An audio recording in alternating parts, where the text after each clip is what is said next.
Bonjour, c'est avec plaisir que nous nous retrouvons une nouvelle fois pour l'émission Conseil de famille, préparée et organisée par l'UDAF de la Vendée, en partenariat avec TV Vendée.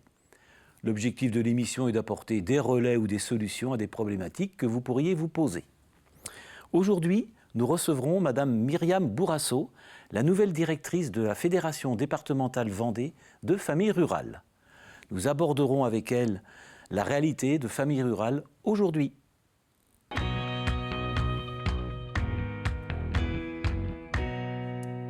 Bonjour Madame Bourrasso. Bonjour. Merci d'avoir répondu à l'invitation de l'UDAF. Pouvez-vous en quelques mots présenter votre parcours et qui vous a amené à devenir la nouvelle directrice de famille rurale Vendée ? Oui, alors je viens d'une famille très engagée dans le milieu associatif depuis plusieurs générations et notamment au niveau du réseau famille rurale.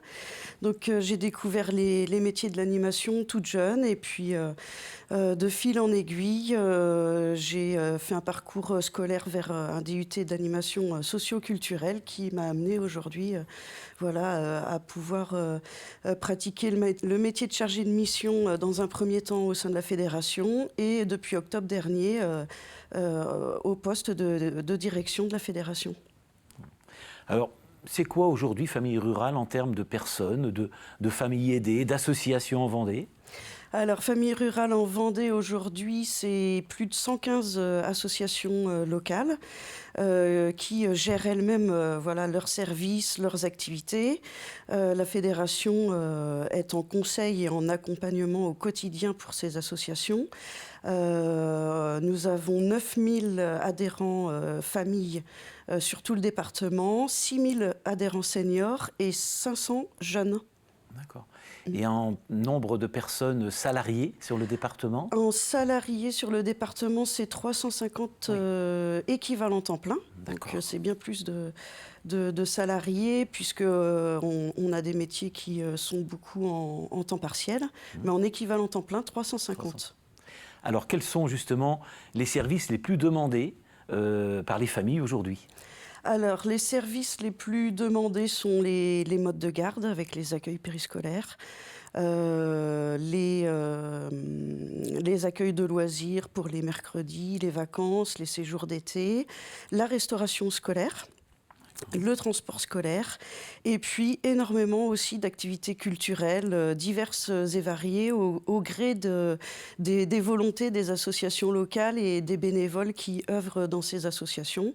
Notre particularité dans le réseau famille rurale, c'est que c'est bien les habitants qui, dans leurs associations, créent leurs propres activités en fonction de leurs envies. Donc on va avoir des écoles de musique, des cours de yoga, de la danse, du hip-hop, du théâtre, diverses activités vraiment d'une commune à une autre qui peuvent être complètement différentes. D'accord. Justement, vous êtes de plus en plus diversifié, on l'entend. Pour beaucoup de gens, famille rurale, c'était au départ plutôt restaurant scolaire et mode de garde, ça a beaucoup évolué. Oui. Est-ce que vous pouvez dire quels sont les nouveaux services qui se développent aujourd'hui ? Alors, les nouveaux services qui se développent sont plutôt en lien avec la parentalité. Même si ça fait depuis très longtemps que nous sommes attachés à ce sujet, mais c'est vrai qu'on développe de plus en plus d'actions en lien avec la parentalité, notamment autour de capsules vidéo, de webinaires et d'actions aussi sous la forme de groupes de parole, de conférences. Depuis 2021, nous avons aussi développé un accompagnement autour de la fracture numérique. Donc nous avons une conseillère numérique depuis août dernier qui anime des groupes plutôt en lien avec les seniors autour de l'utilisation des outils numériques, tablettes, ordinateurs, comment faire des visios avec les petits-enfants, voilà. D'accord. Donc ça, c'est quelque chose qui effectivement pourrait t'amener à se développer davantage. Parce qu'un chargé de mission numérique, il va avoir du travail par rapport à... Oui, pour l'instant, nous avons une seule conseillère numérique. Et c'est vrai qu'en fonction des besoins qui peuvent très certainement se développer à l'avenir, nous essayerons de mettre en place les moyens nécessaires pour répondre à la demande. Nous sommes un réseau qui vraiment essaye toujours de s'attacher à se développer au fur et à mesure des évolutions de la société et des besoins de nos associations. Donc s'il y a besoin de plus sur l'inclusion numérique, évidemment, nous ferons plus. Nous recevions la semaine dernière l'association Jalmalve qui accompagne les personnes en fin de vie. J'ai cru comprendre aussi que vous avez créé, c'est ce que vous disiez tout à l'heure, un groupe.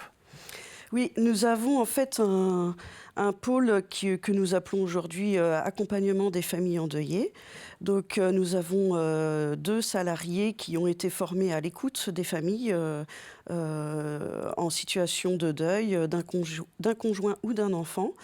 Donc ces deux chargés de mission et écoutants soit animent une plateforme d'écoute de la famille, ou anime aussi des groupes de parole pour que chacun puisse aussi libérer son deuil, faire ses étapes de deuil au gré du temps et puisse trouver ressources auprès des autres familles qui vivent les mêmes moments avec eux. D'accord. Donc j'ai vu beaucoup de diversification. Est-ce qu'on peut parler un petit peu des bénévoles? Parce qu'on sait que la difficulté pour la grande majorité des associations, c'est de retrouver de nouveaux bénévoles. Il y a une crainte dans l'engagement, une individualisation. Comment vous voyez ça? Quel est votre ressenti? Peut-être que c'est une fausse réalité. Est-ce que voilà, il y a des nuances à apporter? Alors, Famille Rurale en Vendée, c'est 3000 bénévoles, donc on pourrait se dire que nous sommes prémunis de tout ce que vous venez de dire, mais pas du tout. Nous avons des associations qui vivent très bien, qui n'ont pas forcément de problématiques particulières dans le renouvellement de leur bénévolat, parce qu'ils sont peut-être protégés d'une certaine forme de désertion du bénévolat dans certains territoires. On va dire que par exemple sur le nord Bocage, nous avons moins cette problématique. Peut-être aussi parce que ce sont des associations qui gèrent des services d'intérêt général qui fonctionnent au quotidien, donc peut-être avec un intérêt plus particulier, plus permanent pour ces associations. Mais malheureusement, nous avons aussi, comme partout en France et dans n'importe quel réseau, la problématique du renouvellement des bénévoles, particulièrement par le fait de la durée de l'engagement aussi, qui a fortement diminué.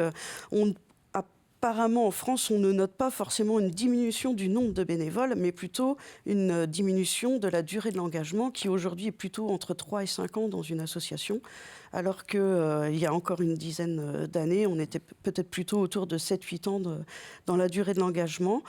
Donc après, tout dépend aussi du projet que peuvent défendre les associations et la place qu'ils peuvent donner à leurs bénévoles dans leurs associations. Souvent, quand on tient compte des différents types de bénévolat, ce renouvellement se fait beaucoup plus facilement quand on donne une place au bénévolat ponctuel pour des événements ou quand on donne une place à du bénévolat de responsabilité pour des personnes qui veulent vraiment porter un projet plus ambitieux, force d'initiative et plus de services au quotidien pour les familles. Vous les formez, vos bénévoles, ou c'est pas encore le cas, mais ça va le devenir? Si, on les forme. On propose des formations ponctuelles sur des thématiques précises, la fonction de présidence, la fonction de trésorier ou comment animer une assemblée générale. Et puis, on fait, c'est pas de la formation parce que c'est au quotidien, mais les chargés de mission de la fédération sont au quotidien dans l'accompagnement des bénévoles sur leurs questions de la vie associative. Donc, la question du renouvellement du bénévolat revient très régulièrement. Comment mettre en place des actions innovantes pour faire connaître notre association auprès des familles et donner envie de nous rejoindre. Et puis, au quotidien, dans le fonctionnement des associations, les accompagner sur les questions les plus sensibles en lien avec la fonction employeur ou la santé financière des associations, notamment lorsqu'elles gèrent des services d'intérêt général et où les budgets peuvent être conséquents. Alors on a parlé des bénévoles, et, j'aurais bien voulu qu'on fasse un focus aussi sur les salariés. Qu'est-ce que vous mettez en place pour eux, pour rendre attractifs les métiers, parce que j'ai bien compris qu'il y a plein de métiers. Comment faire pour que des jeunes se projettent sur les différents métiers que vous pratiquez? Alors, sur les métiers au sein de la fédération, les jeunes, on les attire par les nouveaux métiers, tout simplement. Donc, on a parlé de l'inclusion numérique tout à l'heure. On a aussi, autour de la communication, besoin de se renouveler et d'innover. Donc, les prochains recrutements en lien avec la communication, seront certainement plus attirants pour les jeunes chez nous. Au sein du réseau, nous sommes aujourd'hui très vigilants sur les métiers de l'animation. Aujourd'hui, nous avons des formations BAFA qui sont complètes, mais le métier reste saisonnier encore trop souvent pour les jeunes. Et donc, nous travaillons avec notre fédération nationale aujourd'hui très fortement sur comment attirer les jeunes de façon plus pérenne sur les métiers de l'animation, notamment en lien avec la restauration scolaire et les modes de garde comme les accueils périscolaires. Donc, on va développer encore plus la formation qualifiante pour valoriser ce métier. Nous devons travailler aussi sur les rémunérations, parce qu'aujourd'hui, c'est une inquiétude pour que les jeunes puissent vivre bien. Il faut qu'ils puissent avoir un métier qui rémunère bien. Et donc, ça fera partie demain des enjeux pour que nous puissions attirer les jeunes sur nos métiers. Et puis, nous allons travailler aussi sur les modèles économiques de ces structures pour qu'elles puissent être pérennes dans le temps et donc pallier certainement aux temps partiels qui aujourd'hui sont un frein pour les jeunes pour venir dans nos métiers. Des projets pour 2022 ou alors vous êtes plutôt dans une continuité Alors non, nous avons des projets.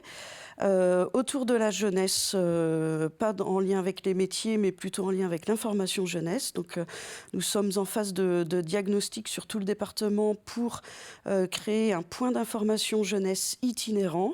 Donc là, l'enjeu, c'est plutôt d'aller dans nos communes rurales à la rencontre des jeunes avec certainement, c'est pas encore précisé, mais un véhicule qui va pouvoir s'implanter dans chaque commune qui le souhaite avec des ressources clés en termes d'information, de prévention, mais aussi de dispositifs européens, de projets en lien avec leur scolarité. Et puis, nous avons un deuxième projet fort en lien avec les seniors, où nous souhaitons vraiment développer fortement toutes nos activités de loisirs artistiques et culturels en lien avec les jeunes retraités, parce qu'aujourd'hui, nous avons plein de jeunes retraités très dynamiques dans notre réseau et qui ont une demande forte de pratiques de nouvelles activités différentes. Merci beaucoup. Vous voyez comme le temps passe vite, comme je vous avais très indiqué. Vite. Donc on va mettre vos coordonnées par rapport à l'émission en incrustation. Merci beaucoup d'avoir répondu à ces quelques questions et d'avoir donné un aperçu de la réalité de Famille Rurale aujourd'hui. Merci à vous.